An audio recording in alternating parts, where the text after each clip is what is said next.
Students, welcome back to my YouTube channel DA academy, जिसमें आज हम करेंगे 10th क्लास का लेक्चर नंबर 3, जिसमें आज हम पढ़ेंगे resistance in series and resistance in parallel. So सबसे पहले हम करते हैं resistance in connected in series. Resistance, जैसे कि हम ऑलरेडी जानते हैं कि रेजिस्टेंस को शो कैसे करते हैं। हम रेजिस्टेंस को शो करते हैं इस तरीके से। मैं 3 रेजिस्टेंस ले लेता हूं। से this is resistance 1 and then I have resistance here 3, and these resistance are connected in series to a source of battery। इसमें एक की शो कर देते हैं और एक एमीटर भी शो कर देते हैं यहाँ पे, which will measure the current। Say this is battery, this is key, बीच में डॉट है तो ये क्या है, क्लोज्ड की है। That means current will start flowing. ये पॉजिटिव टर्मिनल, ये बैटरी का negative terminal. This is my ammeter. Current will start moving from positive end to negative end, और यहाँ से ये करंट क्या होगा, वापस आएगा। इस रेजिस्टेंस को मैं नाम दे देता हूँ R1, R2 और R3। इसके अक्रॉस, रेजिस्टेंस के अक्रॉस मैं एक वोल्ट मीटर कनेक्ट कर देता हूँ, जिसमें वोल्टेज आ रही है V1। इस रेजिस्टेंस के अक्रॉस कनेक्ट करता हूँ वोल्ट मीटर, जिसमें वोल्टेज आ रही है, या पोटेंशियल डिफरेंस आप बोल सकते हो। Potential difference is V2। इस के अक्रॉस मैं शो करता हूँ पोटेंशियल डिफरेंस V3। इस तरह से ये अरेंजमेंट मेरा तैयार हो गया to show resistance connected in series. So इसमें हम लिखेंगे सबसे पहले, let there be 3 resistances R1, R2, R3 which are connected in series. Let there be a battery and there be an ammeter. Across R1 the potential difference is V1, across R2 the potential difference will be V2, and across R3 the potential difference is, say, V3. So therefore total potential difference from this point to this point, say if I say point P to point Q, total potential difference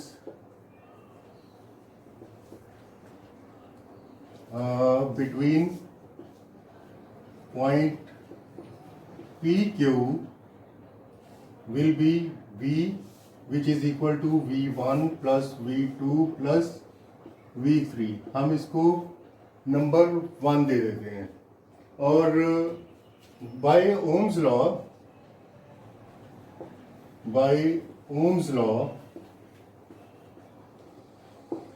we know that V is equal to IR। V equal to IR, give it number 2, then V1 will be equal to IR1, because I is constant throughout this circuit.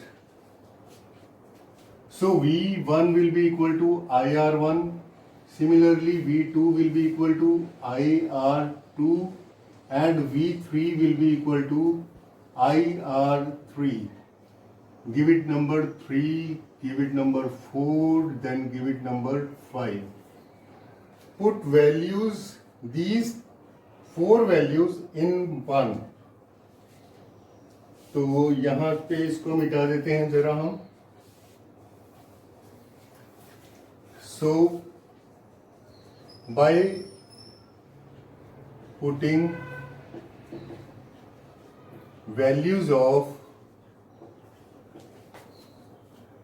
V, V1, V2 V3 from 2 3 4 5 from 2 3 4 5 in 1 में अगर वे ये values put करूंगा तो V की जगह पे क्या आ जाएगा IR.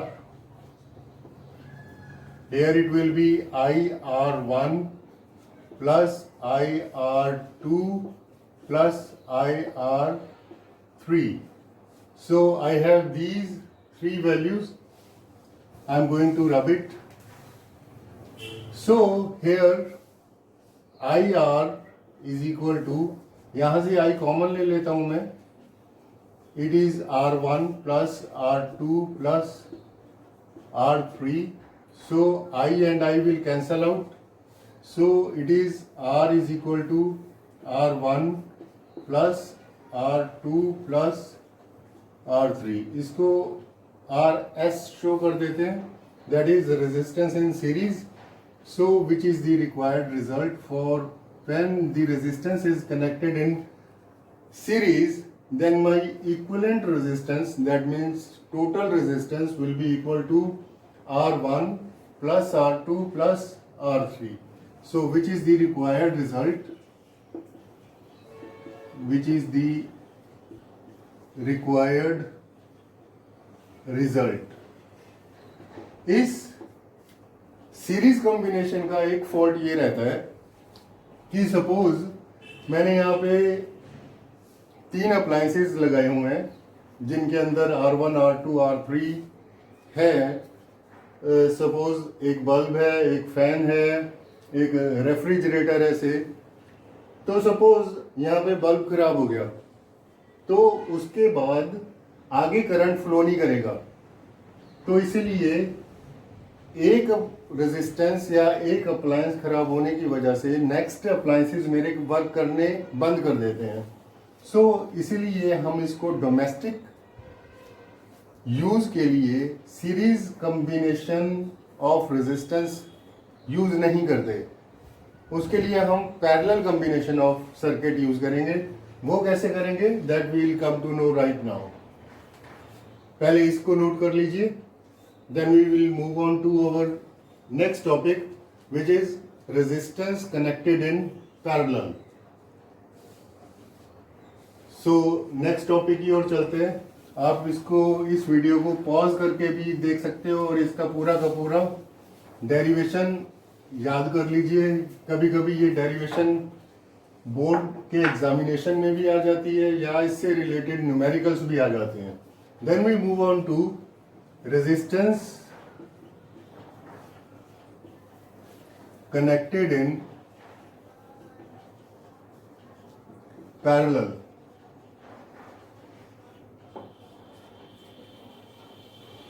इन ए सर्किट वो कैसे शो करेंगे हम? वो will show like this. This is resistance.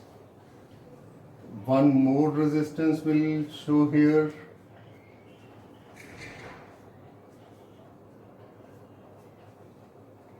One more resistance I will show here. So these all are connected something like this.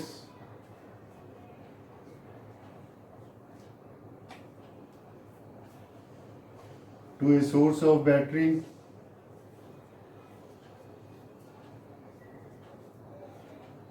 जिसमें ये की और यहाँ पे हम शो कर देते हैं ammeter.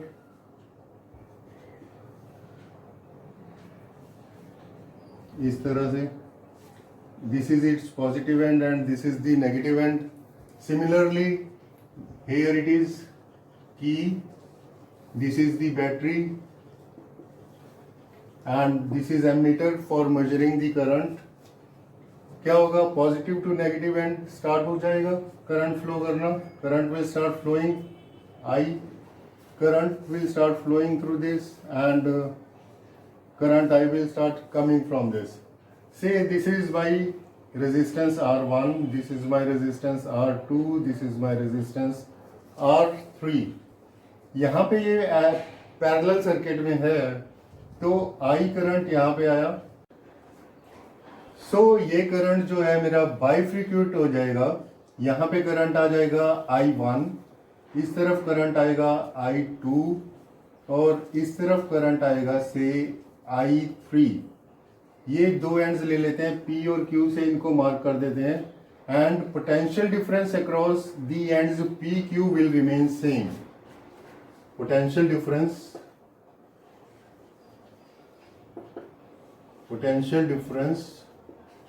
V across the ends PQ will remain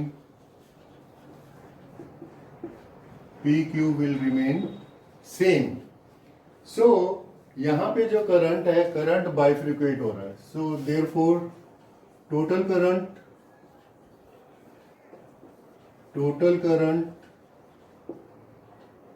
flowing through the circuit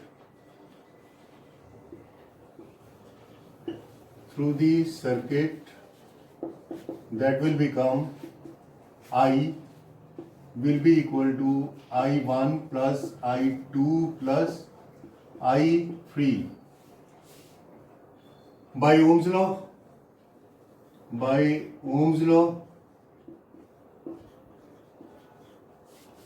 हमें पता है V is equal to I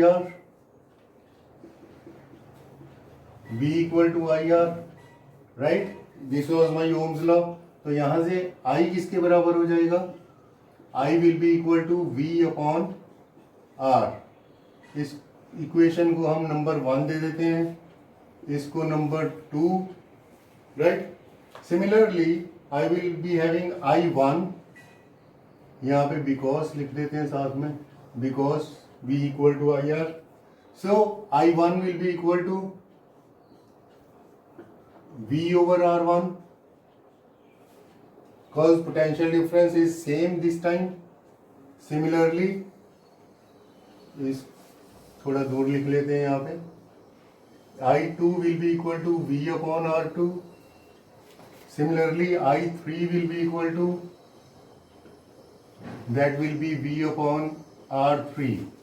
This is by 1, this is by 2. Similarly, this is 3, this is 4, and then this is my 5. Right? So in this way you have to write down, and then again I have the value of I have the value of I1, I have the value of I2, I have the value of I3. So ये सारी की सारी जो values है हम put कर देंगे 1 में। So I am again rubbing this. So this was my R1। Put values from 2, 3, 4 and 5 in 1. So this will become I की जगह पे क्या आ जाएगा मेरे पास? V upon R। This will I1 is equal to V over R1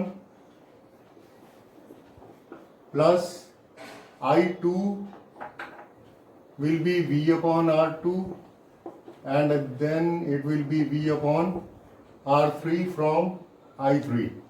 So again this will become V upon R, which will be equal to V. I am taking it as common, so it will be 1 upon R1 plus 1 upon R2 plus 1 upon R3.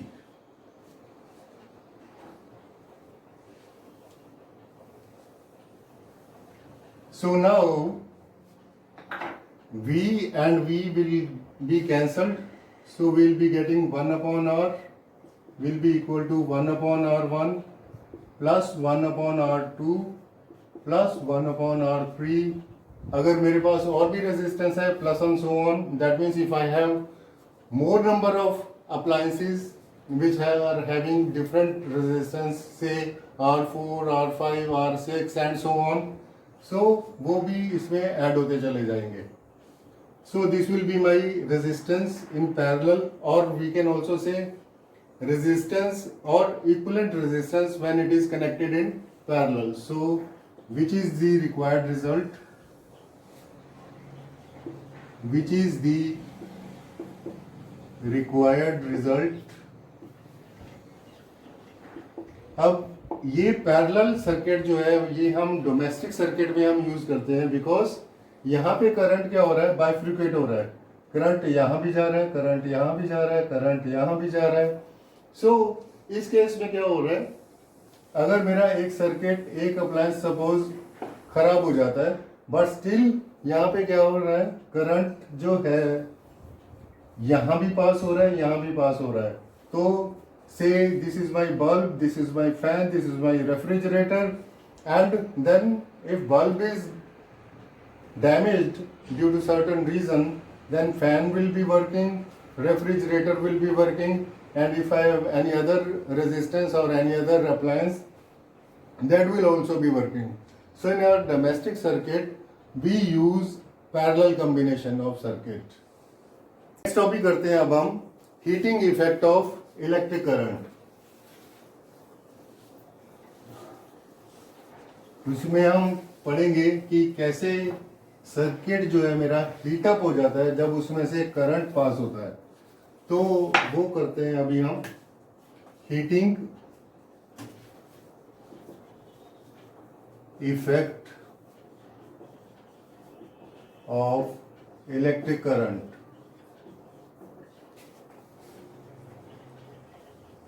इसको जॉउल law of heating भी बोल देते हैं. इसमें क्या है मेरे पास, इसमें अगर मैं एक कंडक्टर ले लेता हूं, से दिस इज माय कंडक्टर. इस कंडक्टर को क्या किया मैंने, इस कंडक्टर को मैंने कनेक्ट कर दिया with the help of two a cell और बैटरी, जिसका ये पॉजिटिव एंड है, नेगेटिव एंड है. चाहे तो इसमें हम की शो कर सकते हैं, इसमें हम एमीटर शो कर देते हैं. तो current will start moving from positive to negative terminal of the battery. But in future जो इलेक्ट्रॉन्स होते हैं they start in the conductor, they start moving from negative to positive in this way. अब ये जो electrons होते हैं जब वो ड्रिफ्ट होना शुरू होते हैं, मूव होना शुरू होते हैं, भागना शुरू करते हैं, जो because initially they are at rest, जैसे ही उनको बैटरी के साथ कनेक्ट कर दिया जाता है तो वो क्या करते हैं, वो मूव होना शुरू करते हैं. उनके अंदर एक काइनेटिक एनर्जी आ जाती है. उस काइनेटिक एनर्जी की वजह से because of these free electrons they start colliding with each other. अब जो एक दूसरे से कोलाइड करते हैं, वो कोलाइड करने की वजह से क्या होता है, उनके अंदर थर्मल एनर्जी क्रिएट हो जाती है. और वो थर्मल एनर्जी की वजह से क्या हो जाता है, ये कंडक्टर जो है हीट हो जाता है, जिसको हम बोलते हैं heating effect of electric current, जिसको हम जॉउल लॉ ऑफ हीटिंग भी बोल देते हैं. सो इसमें सपोज हम लेते हैं पोटेंशियल डिफरेंस. पोटेंशियल डिफरेंस जिसको V से डिनोट करते हैं, which is equal to work upon charge, work upon charge. So V is equal to W by Q. So यहां से W की वैल्यू क्या आ जाएगी मेरे पास, VQ, and where W is the work and Q is the charge. और यहां से अगर Q की वैल्यू पुट कर दूं तो Q मेरे को पता है that is equal to IT, because Q is equal to IT.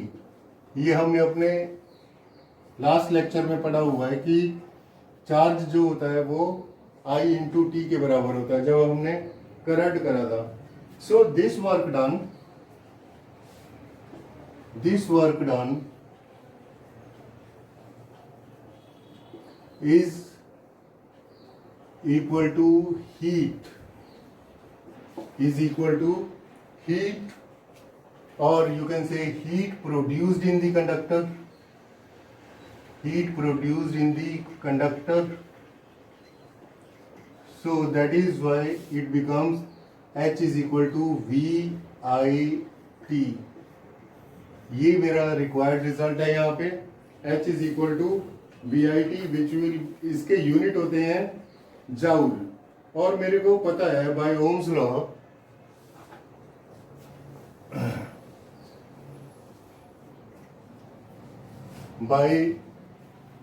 Ohms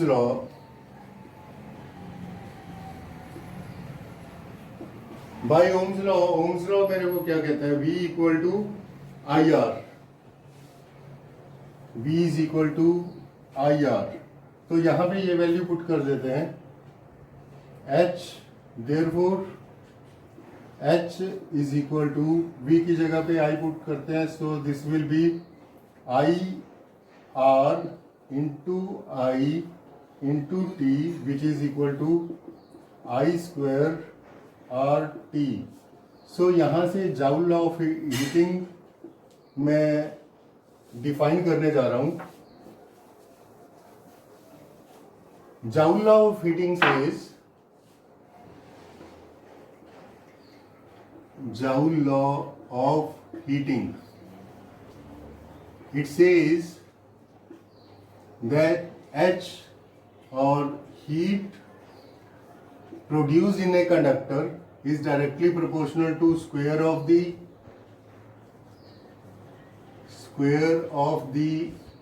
current flowing through a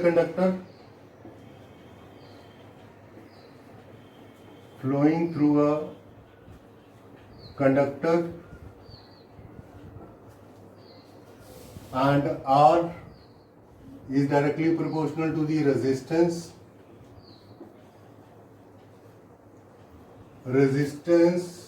of the conductor, and directly proportional to the time for which the current flows through a conductor। तो यहाँ से मेरे पास joule law of heating का concept मेरे पास आया है ये, which says H is equal to I square R T. अगर हम तीनों को कंबाइन करते हैं, तीनों को अगर मैं कंबाइन करता हूँ तो कंबाइन करने के बाद मेरे पास ये रिजल्ट आता है H is proportional to I square R T. Proportionality का साइन हटाने के लिए यहाँ पे कांस्टेंट इंट्रोड्यूस करता हूँ K which is equal to I square R T. यहाँ पे K की वैल्यू पुट कर देते हैं, if K is equal to 1 then H is equal to I square R T, then H is equal to I square R T. ये वाला result मेरे पास आ जाता है which is joule law of heating. यहाँ पे I square R T, I की जगह पे ये वाला फॉर्मूला एक और फॉर्म में भी हम कन्वर्ट कर सकते हैं। आई किसके बराबर है, H is equal to I किसके बराबर, V upon R into R into T,